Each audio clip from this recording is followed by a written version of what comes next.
Good morning student. आज आपण नवीन कविता बघणार आहोत. यापूर्वी आपण 2 चॅप्टर बघितले होते. कोणते 2 चॅप्टर? एक होता संघ सामग्री सुत्त आणि दुसरा चॅप्टर बघितला होता. कोणता चॅप्टर बघितला? रथो नाम की. याप्रमाणे आपण 2 चॅप्टरची माहिती बघितली होती. त्यानंतर मी त्या चॅप्टरमध्ये आलेल्या अडचणी तुम्हाला झूम मीटिंगमध्ये मी विचारलेल्या होत्या.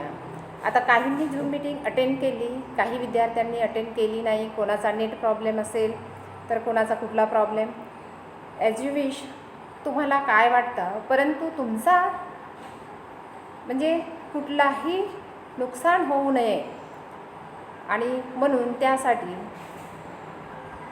फारशी मुलं झूम मीटिंगवर डिपेंड न राहता विद्यार्थ्यांना हा जो प्रत्येक विषयाचा अभ्यासक्रम आहे तो त्यांच्यापर्यंत कसा पोहोचेल याचा प्रयत्न आम्ही नेहमीच करत राहतो. आणि म्हणून मी या हप्त्यामध्ये जरी झूम मीटिंग घेतल्या नसल्या किंवा झूम मीटिंगमधनं मी तुमच्याशी इंटरॅक्ट होऊ शकत नसली तरीसुद्धा मी या व्हिडिओमधून स्पेशली हे व्हिडिओ तुम्हाला समजावेत, वेळोवेळी तुम्ही बघावेत आणि त्यासाठीच हे व्हिडिओ आम्ही तयार करतो आणि पाठवितो. 2 पाठाचं मी जे व्हिडिओ पाठवले ते तुम्ही बघितले किंवा नाही बघितले पुन्हा बघा. असं नाही की मी पुन्हा मागे जाणार, मी मागे जाणार नाही. ज्या विद्यार्थ्यांना समजलं असेल समजून घ्या, नसेल समजलं तर झूम मीटिंगमध्ये मला पुन्हा विचारा. तर याप्रमाणे 2 प्रकरण किंवा 2 पाठ मी कंप्लीट केले. यानंतर आपण पद्य विभागाकडे वळूया आणि या पद्य विभागामध्ये पहिली कविता आहे सील निसंसा. कोणती कविता आहे? सील निसंसा.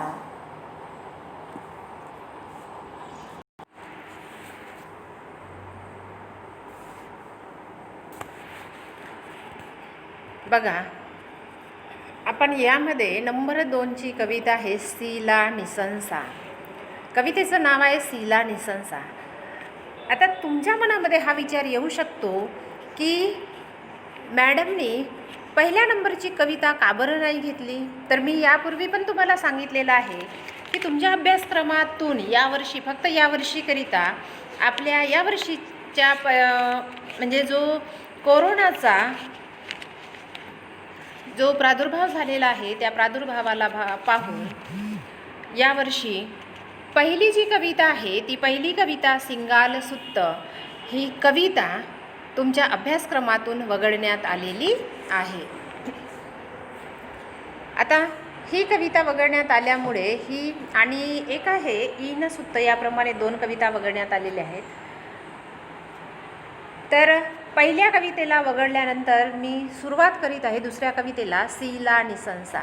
आता इथे 2 शब्द आहेत, एक आहे सीला आणि एक आहे निसंसा. यामध्ये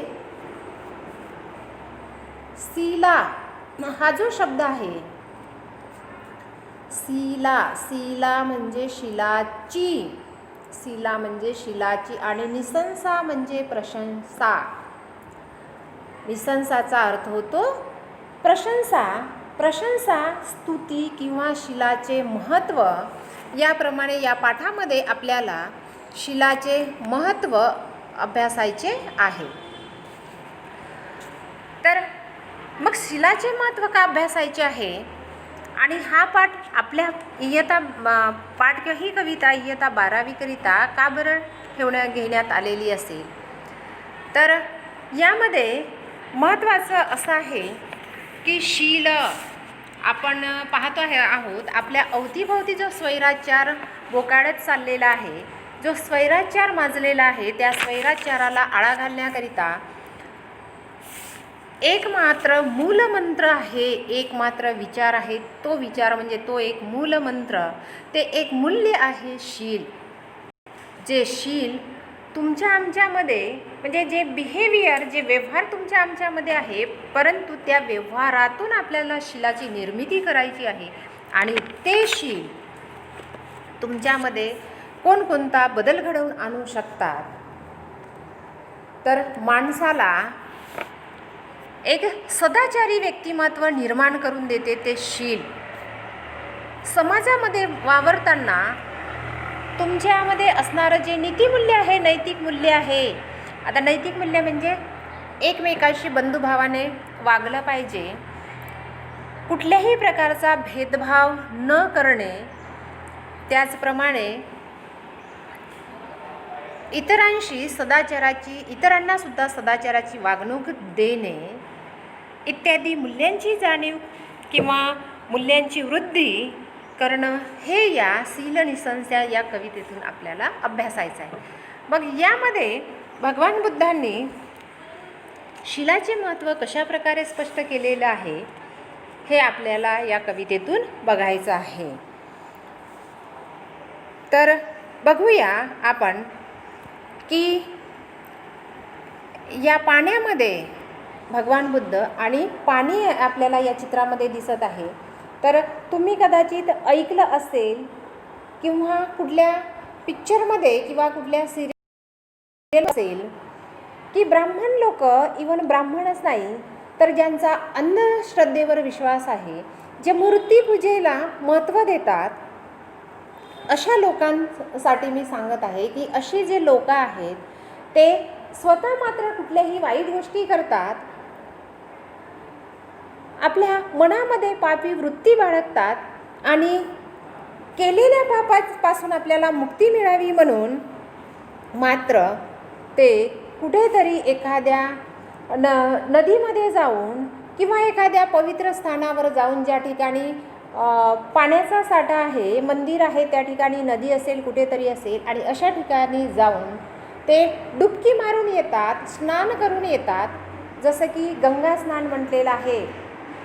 काशीला जेव्हा कुंभमेळा भरतो त्यावेळेस त्या गंगा नदीमध्ये लोक त्या कुंभमेळ्यामध्ये स्नान करण्याकरता, आंघोळ करण्याकरिता संपूर्ण देशामधून लोक जातात. आता बघा, जेव्हा आपण जातो तिथेच थुंकतो, तिथेच खाल्लेल्या वस्तू आपण टाकतो, नाना प्रकारचे टाकाऊ पदार्थ त्या नदीमध्ये टाकत असतो आणि त्याच पाण्यात मात्र आपण स्नान करत असतो आणि स्वतःला म्हणवून घेतो की माझ्यातील पाप मी धुवून आलेलो आहे किंवा मी माझ्यातील पाप या ठिकाणी स्वच्छ केलेलं आहे, आता मी पापमुक्त झालेलो आहे, असं माणूस म्हणतो. आणि हे सत्य, हे मात्र की तो स्नान केल्याने त्याच्यातील पाप मात्र धुतल्या जात नाही, हे सत्य आहे. परंतु तो माणूस स्वतःला म्हणवून घेतो की काय, तर मी या गंगा नदीवर आल्यानंतर इथे स्नान केलं तर माझ्यातील जे वाईट वृत्ती असेल किंवा मी केलेले पाप या ठिकाणी माझ्या या गंगा स्नानाने धुवून निघालेले आहेत.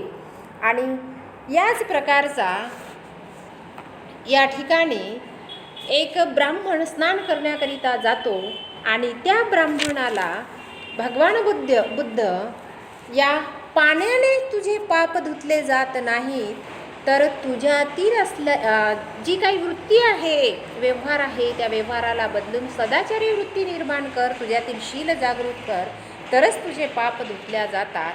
तर अशा प्रकारे त्या ब्राह्मणाला भगवान बुद्ध सांगतात. आणि कशा प्रकारे सांगतात याचेच वर्णन या कवितेमध्ये आपण आता अभ्यासणार आहोत. तर बघूया, आपण कवितेकडे वळूया. या कवितेमध्ये बघा, पहिल्या कडव्यामध्ये काय म्हटलेलं आहे, सासने कुलपुत्तानं पतिट्टा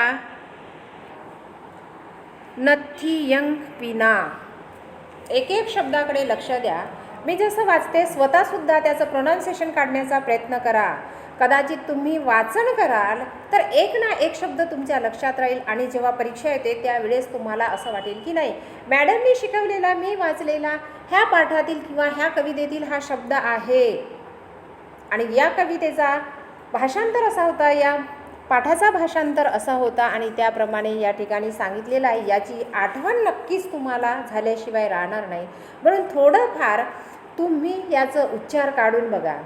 सासने कुलपुत्तानं पतिक्ता नथी विना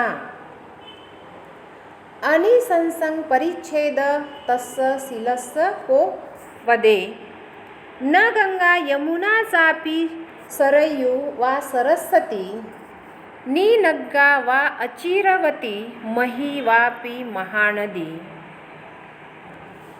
सकुणन्ती विशोधेतुं तं मल इध पानिनं, विशोधयति सत्तानं य वे शीलजलं मल, न तं सजलदा वाता, न चापी हरिश्चंदन, नेवहारा न मनयो, न चंद किरण अंकिरा. तर बघा या ठिकाणी सासने कुलपुत्तानं, यानंतर आता आपण एक एक जी गाथा आहे त्या गाथेचा आपण अर्थ बघूया. सासने कुलपुत्तानं पतिट्टा नत्थी यंग विना. या ठिकाणी सासन म्हणजे शिकवण. सासनचा अर्थ काय होतो? शिकवण. बुद्धाची जी शिकवण आहे म्हणजे कुठलीही ती शिकवण कुलपुत्तानं, कुलपुत्र म्हणजे आपण म्हणतो ना कुलपुत्र, ज्याला ब्राह्मणपुत्र म्हटलेलं आहे किंवा श्रीमंत पुत्र म्हटलेला आहे, तो आहे कुलपुत्र. पतिठा नथी यंग विना. नथी म्हणजे नाही, प्रतिठा म्हणजेच प्रतिष्ठा. आणि संसंग परिच्छेद तस सिलस को वदे. अनिसंस, म्हणजे त्याची प्रशंसा होत नाही, तो अप्रशंसित असतो. तस सिलस को वदे. वद, वद म्हणजे बोलणे, सांगणे. इथे सांगितलेलं आहे की एखादा कुलपुत्र असेल, एखादा श्रीमंत पुत्र असेल, सासने कुलपुत्तानं पतिठा नत्थी यंग विना. एखादा श्रीमंताचा मुलगा असेल, ब्राह्मण कुलपुत्र असेल, त्या ब्राह्मण कुलपुत्राला सुद्धा या बुद्धवचनामध्ये सासन, या बुद्धाची शिकवण साधता येत नाही किंवा ही शिकवण मिळविता येत नाही. जरी तो ब्राह्मण असेल, कुलसंपन्न असेल, वैभव संपन्न असेल, परंतु तो या बुद्ध शासनामध्ये स्वतःला प्रतिष्ठित करू शकत नाही, स्वतःला स्थापित करू शकत नाही.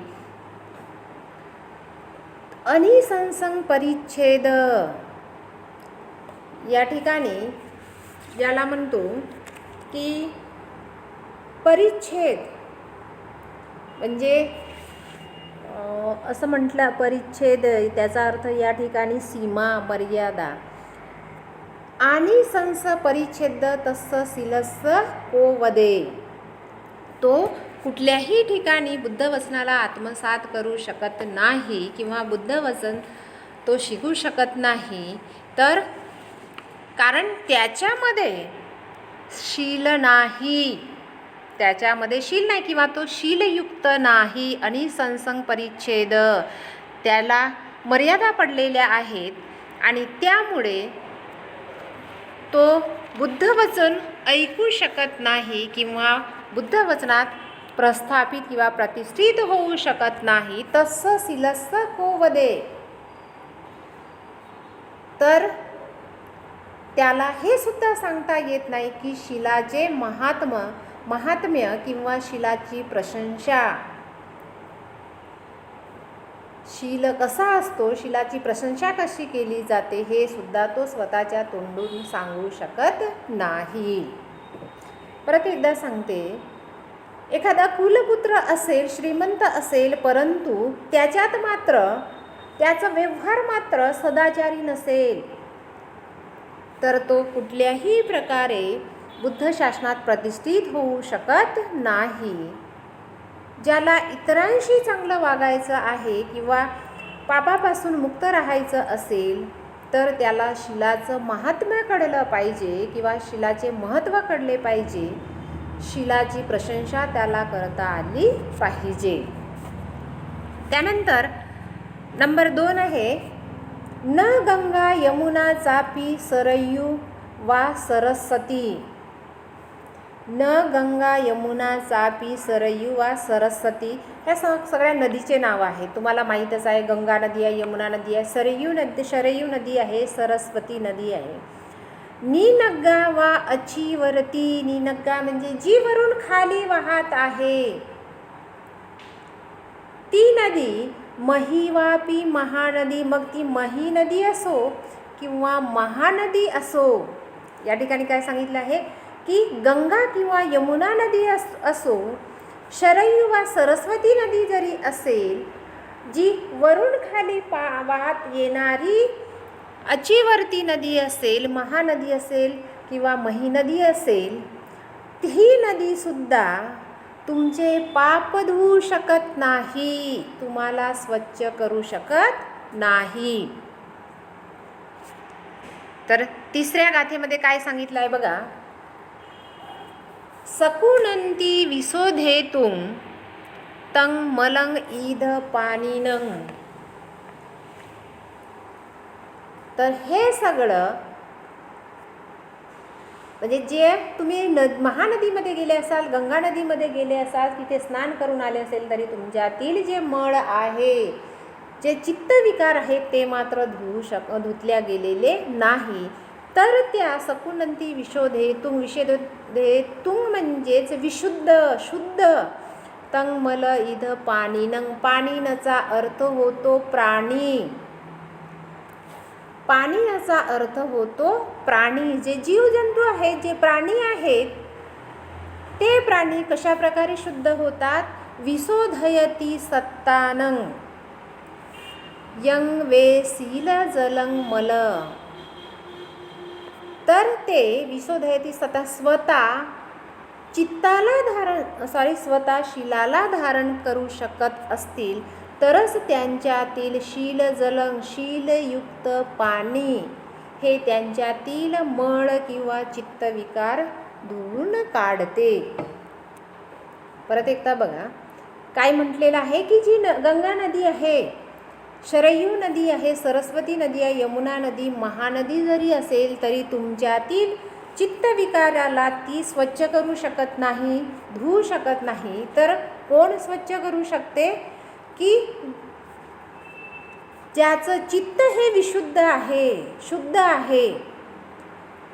आणि शुद्ध चित्ताने असणारा प्रत्येक प्राणी हा शीलमय पाण्यामध्ये किंवा शीलमय जलामध्ये शुद्ध होतो. त्याचे मळ किंवा चित्त विकार हे धुतल्या जातात.